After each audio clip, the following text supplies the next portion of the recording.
Well, welcome to another edition of Something to Talk About. Glad to have you with us, and glad to have you know who right over there. She's Morning. still Vaughn. No, wrong Morning. way. There you go. She's still Vaughn. Hey, where are you? And he's still, oh gosh, he's still Stuart. Where are you? Are you in the my studio? Yeah, I'm in my studio. Well, okay. Well, And you're I in just your sat down in my, I'm in my studio. Well, I just sat down in my quiet backyard, and I think our lawn people just got here, so I might be moving inside. And it's funny you say that, because just before I was going on, my lawn guy was supposed to come, and I just texted him and I said, "Don't come for another hour, because if he goes past the den window here, then you would hear it over the air." Yeah, so, I think I'm going to have to move. I didn't know they were coming right now. I think it's it might be our next door neighbor. I can't tell. Anyway, I'll move if I have to. Yeah, so are you really, is that just a backdrop, or are you really in the studio? Oh, it's a backdrop, Vaughn. Here, well, it really, because it looks, you've got that big mic and everything. I know. Isn't that impressive? It looks real. It really does. Well, does good. Mine look real? Yes, yours looks very, very real. I even see some of the leaves. How do you get the leaves to move on the trees? Yeah, it's tricky, but it's like all technical. Yeah. And the water to go over that little waterfall in the back. There's my waterfall. There's my waterfall. There it is. See? I can put my real waterfall. That right there is a real waterfall. Okay. That's the waterfall. The one in the back is the spa. Yeah. So, how was your week? Not too bad. Not too bad. Just still pretty much staying low. Just catching up on some more TV shows and doing a little bit of yard work. It got really hot, and for some reason, I don't know why, a week ago or so, I turned off the sprinkler system I think to maybe do some adjusting, and I forgot about it for about 3 or 4 days. And all of a sudden, the flowers just started. Yeah. Because I didn't get any water, so it was my bad. So now I'm trying to bring the flowers back to life. But yeah, it has been really hot here. It's been, but today you and I were just talking. We're going to get up to 93, so that's going to be refreshing, considering we've been over 100. So that'll be good. Yeah. I've been doing yard work too, and just doing the same old. We're actually doing a lot of online shopping and getting Elizabeth all organized for her move-in coming up here in a few weeks. Yeah, when does Baylor go start classes? Well, they'll rotate, they'll kind of they've organized it to where the kids who are moving into dorms on campus, they all have designated times, move-in times and days. So it'll be, everybody kind of moves in and shifts, so that not everybody's moving in at once. And so her move-in date is the 20th of August. Oh, okay. So she's got a little over 3 weeks to go. Yeah. So we've just been purchasing things that she needs for her dorm room and making a kind of our piles in the laundry room, just kind of getting her ready. It's pretty easy to move into a dorm room. You don't have, it's really just focused on the bed and some personal things on the wall and, lamp, desk chair. We always replace the dormitory desk chair with a comfy chair, because in most of the dorms, at least this is the way it was with Matthew and Emily, the desk chairs are small wooden chairs that are very uncomfortable to sit on for long periods of time. So we've always bought our kids a desk chair so that they can be more comfortable. But other than that, it's really just a lot of bedding, maybe a rug. She's got a community bathroom. So now she's required as a freshman to be in a dorm for freshman year. Yes. Mm-hmm. Yep. They are required. But Emily is in an apartment. She's been in a house now for a couple years. She's going to stay in the same house that she moved into last year as a junior. Yeah. This year she's a senior, and so she's staying in the same house, which is so nice. that we didn't have to, move her Right. also. So yeah, we'll head down in a couple weeks to get Elizabeth all moved in, and then we'll just hold our breath and see how it goes, because we could be heading back. I don't know. I don't know what to expect. And then But you'll come back home, and you and Phil have got to just sit and talk to each other. Yes. Mm-hmm. Yep. How Yep. We about are empty nesters. Yep. We stay pretty busy. You know us. Yeah. Yeah. So, but yeah, no, I talk about not knowing what to expect. I'm going through the motions right now, as if it's just all normal. And right now, Baylor has given us the green light to come. Everybody's coming back, and school is starting. As it, not after Labor Day, like we're going to start regular time, whatever. And, but again, I mean, we all are sitting here just knowing that we might be shifting gears. Right. Depending on what happens down there or in the country or whatever, if mandates change or whatever. So, but the thing is I'm just right now doing what I need to do based on where we are today. And so where we are today, we've been given the green light. We are going back to school on time. We are moving into a dorm room, and we've not been told otherwise. Obviously, on that end, there are new restrictions and guidelines to follow when on campus. But so I'm preparing to get her all moved in, and then hopefully everything will be great, and she'll live in her dorm, and we'll have school, and everything will be great, and whatever.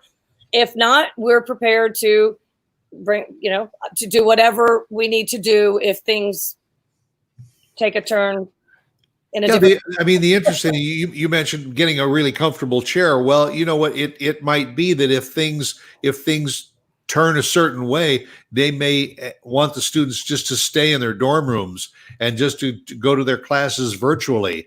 And also the comfort of their dorm room becomes even a more important consideration. Oh, absolutely. Yeah. And she already knows that she's got some classes online. I think we talked about this last week. She's got some hybrid classes, which basically is, one day she'll be in the class, half the class will be in the classroom, the other half will be online that day, and then they just switch. So she's got that, and then she's got one class that's just online only, and then she actually has a couple classes, I guess, based on the student-teacher ratio that is actually in classroom. So she's got right now a mix of. So yeah, I mean, I suspect that she will be spending maybe more time in her dorm room initially, and we always try to make their dorm rooms. I mean, I've moved. Let's see, how many dorm rooms have I? Let's see, 1, 2, 3. This will be my fourth dorm room that I'm moving in and decorating. I've done houses and apartments also, but this will be my fourth dorm. And it's like I said, we really focus on comfort, making sure that it is, because it's a small space and they're elbowed. She's got 2 roommates, and so we will make it as comfy and cozy as we can. Yep. So we're just I've been really focusing a lot on just getting everything she needs. I mean, because, not only bedding, but towels, a printer, trash cans, and she wanted a tower fan. And I mean, just, you just, until you really start thinking about the details of what you need, you don't realize it's a lot of stuff. Our laundry room is getting, pretty full in there of all of her dorm things. So I'm laughing because you talk about, well, let me see, this is the 4th dorm room that I've decorated. When you take a daughter down to school or something, you have to decorate the room. It's got to be like color coordinated or that kind of, a guy, just give him a 3-4 pair of pants and I know. And give it a coffee maker, maybe a popcorn popper, and he's ready to move in. Well, that's true. I have a surprise for you. Oh, my on-air buddy. I know. I told her, your favorite co-host. I told her, here, let's do this. I told her if she can break away. She was doing some Spanish work, but I told her if she could break away to come join this conversation because Why do you keep moving? well, I'm trying to get Well, there. we're fine. Trying to get her. She's moving away from me. I told her that if she could come join the conversation because she's done a lot of. I mean, we're going to be talking about school and starting and this and that, and she'll be able to contribute kind of where she is on some things too. But I was going to tell you, moving Matthew in was so different. I mean, it was basically all he really cared about was his pillow. That's what he really, really wanted. His pillow, his bedding. He didn't. He had. I was that way too. Yeah, he had a Texas flag. I think he had a Texas flag. Texas flag. And other than that, he had a Corona, whatever. Like a sign. Yeah, the girls definitely have a lot more little details. I brought a fish my freshman She year. had a fish. I had a fish. It was whatever. Anyway, so Like I said, all I wanted was a popcorn popper. You know, those were. And in fact, it predates that. We had a little hot plate. Because Jiffy Pop was the most popular way to popcorn then, and you'd get a hot plate, you'd put the Jiffy Pop on it, and if you know about that, Emily, it came in like a little aluminum thing with a and it would pop open, and we used to make extra money selling it. We'd get little bags because when you make popcorn in a dormitory, the aroma permeates everywhere. Yeah. So we used to sell little bags for $1 and everything, and make enough money to buy more popcorn. You know, Right. I don't think we can even have hot plates anymore in dorms. Yeah. They probably don't allow them anymore. Yeah, they don't. They don't allow. But the kids have microwaves. They're allowed microwaves and refrigerators. And you can do microwave popcorn now too. Yeah. So Em, tell me, what is this like? Having gone through 3 years of normal routine on campus, now you're going into your senior year. You're faced with this COVID epidemic. You're in the most important year of your college career, and you've got to kind of mix things up a little bit. I would say, like, at first when everything started, I didn't think it was, I was probably naive back then, but like, I didn't think it was going to last this long, I guess you could say, or I wasn't really thinking like, okay, my senior year is still safe. Like, I'll still be able to go to football games. I'll still be able to walk campus. Like, I'm good. So I felt awful for my friends who were seniors last year or like in the spring.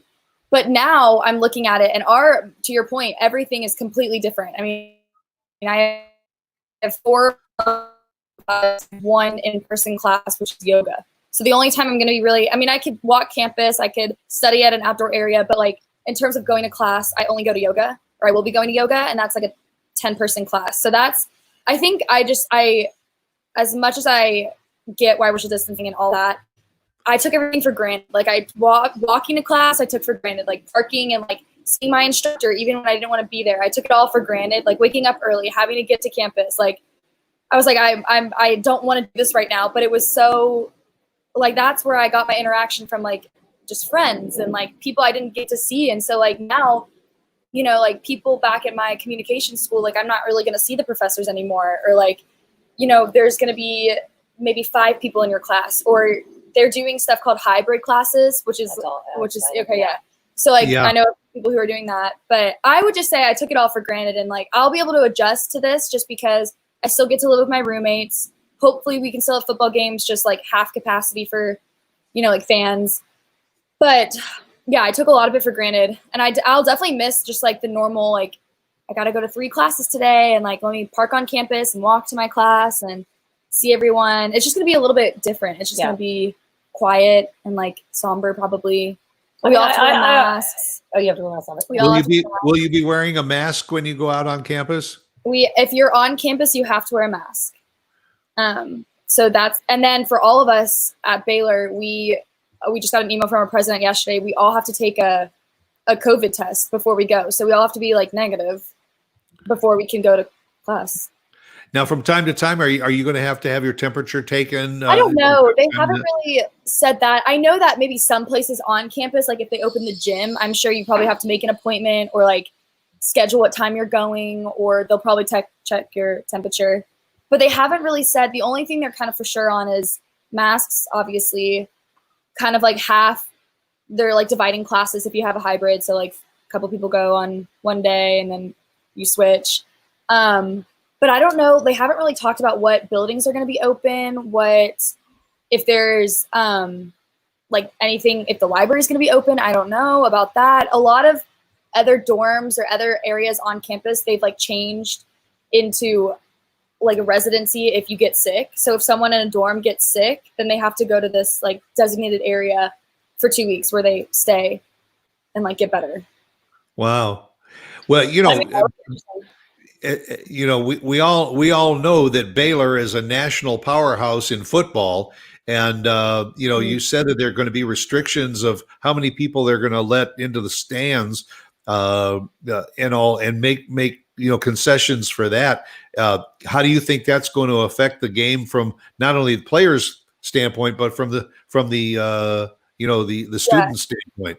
I mean, for me, that's like such fun time is like when we all go to the football games. We all tailgate before, we all get to go into the stadium. There's also, Baylor does a tradition where you get to run the line as a freshman, which basically you just start at one end of the field and run to the other. So it's just like a Baylor tradition that we've done for years. And freshmen get to do it every home game. So that's something that they're trying to work out as well. But then the sad part about that is as seniors, you get to do it one more time at the last home game. So like usually people who haven't run it since freshman year, they get to do it again one more time their senior year. So that's sad. Some of the traditions I know for football, it's just going to be different for the guys, especially like when I have a few football friends and I know that they're talking about how they might even, again, this is all just nothing set in stone, but move football to the spring, which would just make spring jam-packed with sports. So then, that might even be more fun because maybe more fans can go. Less people are sick at that point. I don't know, hopefully. But so that would be interesting. I think that if there's 50% capacity, that would be at least better for the players just because it would feel a bit more normal. Because we were watching the baseball game the other day with my dad and there was like fake noise, like fake fans. It actually seemed pretty real. I mean, it did seem from the TV point of view, but until you could see the stands empty, but it sounded pretty real. I mean, until there's a fly ball hit deep into center field, and you don't hear the crowd react. Right. You see them, but you don't hear them reacting. I think the kids, they're just going to have to just make the best of what it's going to be, and we don't really know what it's going to look like exactly. I think Baylor is going to do. We can only speak to Baylor. I know other universities are taking different approaches, and that's fine. Baylor seems to be right now focusing on just trying to keep social distancing best they can, and also they're trying to keep to small capacity, a smaller capacity in the classroom, on campus, flipping classes and whatever, and so hopefully that will help. Football games, tailgating is fun and watching still on TV. And then when it's your turn to go into the stadium, you get to go, whatever that's going to look like. Don't know. Maybe they'll change it all and move it to the spring. Don't know. I said to the kids, we have to go back with just the attitude that whatever it is, make the best of it. That's all that we can do. If you are taking a class online, take your computer somewhere if you're allowed. Sit on campus, under a tree or on a park bench or where you're still seeing, try, for me, I'd like to have them try to maintain some social normalcy and interaction as much as they can while staying safe and all that. So what we all refer to as the new normal. You're gonna have to create a new normal. I'm curious about again with the stadiums. Are they, if they're only going to allow 50% capacity, are they going to make that for students first, or are they going to still allow parents to come down to those football games too? We were talking about that, and we would assume it'd be students, but also the big donors. Yeah. So like we were thinking the people who actually, you know, fund Baylor. There's some like, all big, of these, alums perhaps maybe. Yeah. I mean, I don't know that they have Even thought that far. Well, I mean, I think that they're thinking through it. I don't know that they've, come up with the final plan yet. So again, like I said, we're going to move Ellie in. Emily's already in her house. We're going to get down there. We're going to start school.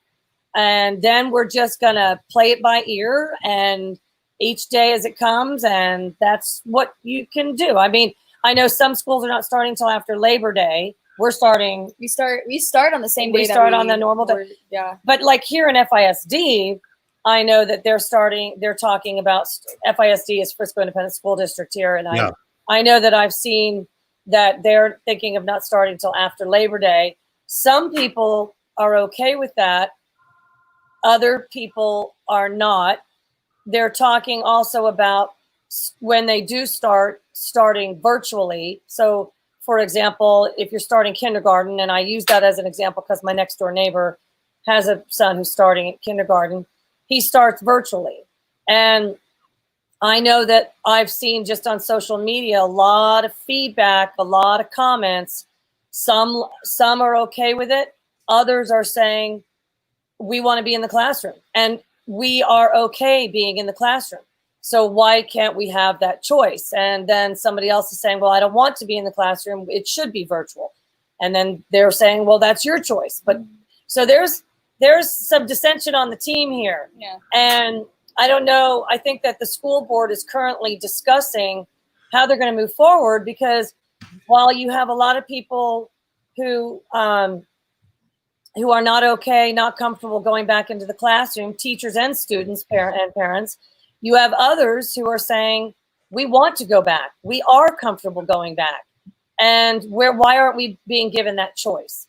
So I suspect that this is a conversation that might be happening all across the country, really, in school districts everywhere. You've got your college age students who are dealing with a different scenario, and then you've got your public school districts dealing with a different scenario. And I don't know. I mean, it's a lot to think through. It's a lot to consider. There are a lot of logistics and a lot of unknowns, which makes it so difficult to put together any kind of plan for these school age, kids that are in school. We're kind of talking about kids that are in school, because it's a totally different scenario. We're talking about professionals that are already out in the working world. They've got it's the schooling right now that is so tricky, because Emily can tell you, virtual or online learning is not for everyone. Like I really, even with today's times, like technology is such a helpful tool, and it is. Like I'm not bashing that, but it's actually when you're trying to learn something, and when you're trying to study, and when you're trying to grasp a concept that you don't even you're new to, having it on a screen just does not work. And I mean, there are some people who maybe they can do it both ways, but I know most of my friends, and for me, I can't just read something on the screen. I get distracted. I don't retain it the way I do in a book. And when we take a test, I can't do that either, because all of our tests are online now. And so that's just stressful in itself. That's a learning curve, I think. And that's been something where some professors are nice and they kind of understand. I mean, even when we first got back and we all went to online, I emailed all my professors. I was like, listen, I'm not a good test taker online. I'm not I need you to be talking to me in person. I need to be with you kind of. I'm a visual learner, all that stuff. And they were respectful. They appreciated me reaching out, and they took that into consideration when they were grading my stuff. And I'm sure I wasn't the only one, but they realized okay, I was taking a test and my computer froze. So I had to say, hey, I didn't get to finish the last part of this test because my computer froze. And they usually say well, we can't, sorry, that's not our fault. We can't really do anything about that. But a lot of my professors have been understanding with COVID and just kind of saying COVID, that's really been an issue. But yeah. And another thing about the online, Stuart, is the delay. So when you're in a classroom and you're learning a new skill and you're working through this, whatever, and you have a question right then and there, In the classroom, you can raise your hand, you can ask the question so that you can move on. It's like normal But conversation. it's like, but when you're home and you're online and you have a question, yes, you could possibly email your professor. But the problem is you're stuck, and the lesson continues, and you're stuck. You can't even follow the rest of the lesson because you have a question and you can't move forward. So the delay, it's not as okay, obviously in-person education is still the best way to teach and learn. We are having to make do with the situation, and that's where we are. But the online, the new normal. I mean, well, for the time being, I don't think that forevermore we're going to be educating online. But for right now, yes, it is. And so, again, I keep saying it, but it's true. We just have to like figure it out, make the best of it, because this is what it is right now. So now, if you're in a virtual class, do you have that chat availability so that you can ask a question as you're going through it? So you can. So some professors have done Zoom. I'm sure everyone knows what Zoom is now, but they it's like you sign in on a certain time and that's the attendance. You have to be present in that Zoom. And there is a little like chat button off to the side where you can say something, or if it's open discussion, if it's a small enough like Zoom session, people just kind of like talk or ask their questions. So yes, that is an option. But you have to wait for the professor to read the question in order to get back to it. Mm-hmm. And sometimes like, I don't know, it's just hard to understand like what they're saying, or just people ask like random questions. So you get lost because someone asked this and then you're like, okay, I didn't hear that question. Or like, sometimes I don't even see the chat go up. So then they start going off on a tangent. I'm like, what are we talking about now? So you have to like go and scroll on this chat, see like where we're at. But now a lot of what I'm in Spanish right now this summer, and mine's online. But my professor, like I have a professor who kind of set up the class, and if I have a question or if I have an issue or something, I email her. But all of my lectures come from someone who's animated. So I'm like listening to this animated figure who's talking to me, and she'll like talk about the lesson, put up a few problem questions. She's like, okay, great, you got it, right? And I'm like, no, I don't understand it. You gotta go back. It's actually pretty funny, Stuart, because this little animated character, she actually changes outfits. And she's annoying. And another thing is just to make sure that the kids are paying attention and like really watching every minute of the court lesson, whatever. They'll periodically have like a llama pop up into the screen or something, what? so that they'll ask you, okay, so that they know you were watching it. Like, did a llama pop up in the screen? What animal popped up in the screen? A llama. I mean, look, you got to find the humor in it, right? I mean, so if you want to ask a question in the Spanish class, do you ask it in Spanish or in English? Try to ask in Spanish, but most of the time she's just like, what's your question? Just say, what are you saying? What you clearly just don't know. So what is it? Also, Stuart, so the education, that's something that's like, again, we're talking college age, but I know that next door, these and kids that are in elementary school, middle school, and even maybe high school, where, I mean, they're learning, they have to do well in one class, which might be a prerequisite for, the next class. And if they don't gain good traction in the beginning of the year, it's going to be tough to catch up. And I know that like reading, for example, in kindergarten, I don't know what that's going to look like, but these little kiddos, it's going to be tough for a little, like somebody that age to be sitting in front of a screen. I mean, we're a little bit more mature, high school age, whatever. We could sit. We've got the attention span to sit, look at a screen. You got a kindergartner, with a bunch of, I don't know. It's going to be left. A lot of this will be left up to the parents, how effective it is, how well it works for their child. But think about the kids whose parents go to work and that child is home. I know somebody who has a nephew, lives in North Carolina. He's 10 years old. Parents had to go to work. He was in front of the screen. This was toward the end of the year last year, school year. Had to leave him alone, and he had to do it on his own. And I mean, it's Right. well, that's not going to be. Hopefully, that we'll be able to figure this out where these kids are not in front of a screen for too much longer, because it's Well, not it's interesting. just It's interesting you say that, because they just did in our school district. They just did a survey, surveying all the parents of school age children. This is K through 12, asking them, do you want your kids to go back to school physically, or do you want them to stay home and learn virtually? And they did the survey about 10 days ago, and the results came back almost 50-50. So Really? it didn't really give the school district, an overwhelming I have to say, I'm very decision to surprised. go one way or the other. And now, 10 days after they did the survey, they've determined that because of the COVID statistics that are coming out, that they may continue to require virtual learning for the first 3 weeks of school, and then go back into this hybrid or shared. It's got to be just mind-boggling, because in my mind, some of the parents that are saying, no, I want the kids back in the school, it's because I got to go back to work, or I can't handle being at home sitting next to that screen and helping the child. The other ones that want to keep them home virtually can spend the time with the child.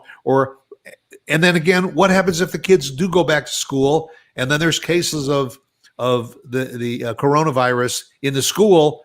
Now they're going to have to revert back to everybody being virtually again. Which will happen. I mean, that will happen. And that's what I was saying. That could happen on the college campus too. Right. That's what I was saying earlier in the show. We are planning and preparing to go back, and I'm dealing with college age kids, so move in and all that.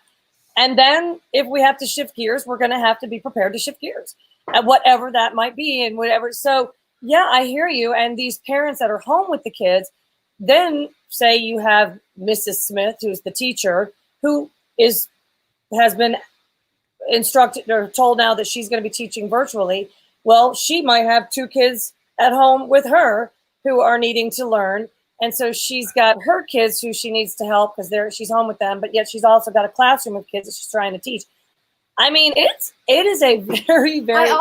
This goes for people in the workforce, because I'm looking at my dad, so he kind of kickstarted this for me. But I don't like the idea that right now I don't work. I'm still in school, but I don't like that I wake up and I hang out and I relax in my classroom, because this is where I do all my stuff. So like every time I'm on, like I don't have any motivation to do anything because I'm at home, I'm chilling, I'm like in my bed or out here tanning or something, but I have 5 classes that I have to do. And I'm like, I don't want to, because this is my house, this is where I'm supposed to relax. It's and then now I'm like, disciplinary thing. Yeah, you've got to discipline yourself to doing that. Some people do very well in that environment. Like they perform very well. Now, I will tell you, they've actually done studies that have shown, even if you work from home, not just schooling from home, but work from home, they say that you will perform better if you do get dressed. Don't do your work in your pajamas. Yeah. It's a mental thing. Get dressed and have a place in your house. And this could apply to working from home or schooling from home. This could apply to either. Have a designated place in your home that is for work. So at least you feel like I've gone to my desk. I'm going to my desk. I know that, I have a little place that if I'm really trying to focus and have some privacy, I have a place to go to. But like my next door neighbor, I keep referring to her because she's got the young kids at home. She actually turned during this whole quarantine, and when she was schooling her preschoolers at home, she turned a guest room upstairs into a classroom. Mm. She put a little table down with some chairs. Good idea. She put some maps on the wall. I mean, they moved the bed out, everything. It is like she put maps on the wall. She put an alphabet strip on the wall. She got all kinds of like teacher supplies. And so because they had been doing their schooling at the kitchen table, well, that's where the kids play, do Play-Doh, do Legos, eat their snacks. The TV's right there. She very early on in the early stages of quarantine, she realized I need a defined place and for us to go when it's time to go to school.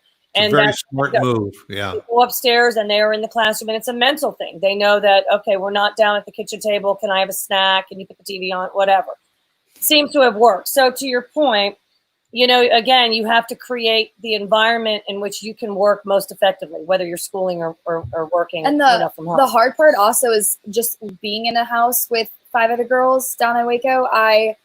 Some of us we're all on different schedules. We all have different majors. So our routines are different, but I sometimes have to take a verbal test and I have to talk, and there's only so many places you can go. Yes, your room is one, obviously, but some of our roommates share a room. So then that was the hard part, is they're like, okay, well, I have an interview actually, so I need to use the room today by myself. And then the other one's well, I have another roommate's a tour guide, so she literally gives tours online.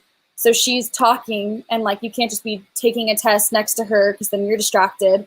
So having a bunch of people in one house too is just sometimes difficult, and you're not always respectful of other people's space and time. And we have a dog who yaps all the time.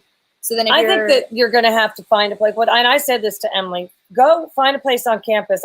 I think that these kids are going to be able, and I don't know, but I think they're going to be able to go on campus as long as they're not in big groups. So if you're allowed to, and again, when we get down there, we'll find out kind of what each building is requiring.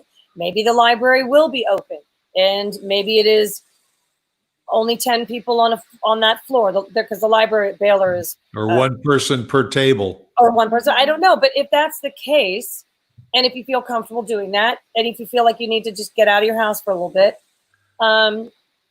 do that. Go somewhere and sit with your laptop and get a change of scene. And but the distractions are tough, especially when you have roommates. And I don't know, in the dorm, I know each floor has a study hall. We'll have to see how we'll be able to utilize that, because Ellie is going to be living with 2 girls, and we will figure it out. We're just going to have to figure it out, and just hope that, I'm hoping for the best, but we can prepare for anything. And it's like a new discipline that you're going to have to develop to adjust your way of life and your way of studying and all. And keep in mind, you're going to spend all of this time trying to formulate a new way to study and interact with each other and with the school. And then hopefully, 6 months from now, if this is all over, now you got to go back and redo everything. But that's okay. It's like riding a bike. I think they'll be able to. Yeah. I think, yeah. And another thing, Stuart, it's not just schooling, but Emily is recruitment chair for her sorority, and now Baylor doesn't have Rush until spring. Yeah. So we've got some more time between now and then. But other schools that are going through it right now, actually, they're doing it all virtually. And I said to Emily, so she might do hers virtually as well, depending on where we are then. And I said, you know what? If you end up being recruitment chair at a time when you're having to redesign the entire structure of Rush, and I said, you do it, make it the best virtual online recruitment process that you make, and you will forever be able to talk about the challenge and how successful you were in embracing this situation as it is, and making Rush still a fun and very effective process. And so you have to look at it that way, that it is, yes, it's a challenge. Do we all want to be here? No, but can we actually look bigger and stronger, smarter? Yeah. If we solve each day as it comes, if we solve the situation as we go through it. So she's prepared to, and she's already been sitting there thinking of very creative ways to get to make it fun. To know the girls. Yeah. Trying to just keep it as normal as possible if we're all on a screen. So I'm just really trying to work with that. And Stuart, not only recruitment, I know we're getting close to time here, but I just got an email yesterday. The September 11th remembrance this year is going to be virtually done. And I haven't read the details of it yet, but the ladies in the Garden Club have worked long and hard on putting together a ceremony that will happen virtually.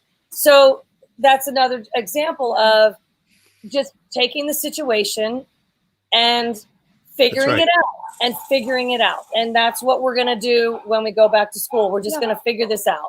One day at a time. Yeah, I mean, you have two choices. You have a choice of either repurposing or canceling, and I think a lot of people are just saying we just don't want to postpone or cancel an event if we can just reinvent it for this year. Yeah. Right. What sorority is it, Emily? I'm a Zeta. Zeta Tau Alpha. Yes. I think I think I told you I was a houseboy at Zeta Tau Alpha at Indiana University. I forgot about that. When I was the houseboy for 2 years over there. We knew we Aren't loved. We knew we loved. Zetas are great. So, We knew yeah, we so loved we got that connection. That's right. That's right. I love it. So anyway, that's where we are, Stuart. We will keep you posted on everything. Everything. Everything. Okay. Well, Emily, thanks for sitting in. It was great. It's always a pleasure to see you. And I was going to text you, Stuart, but then I thought I'm just going to let it be a little surprise. oh no, I this was much better. I love surprises. And you are an absolute sweetheart. I wish you the very, very best in your senior year.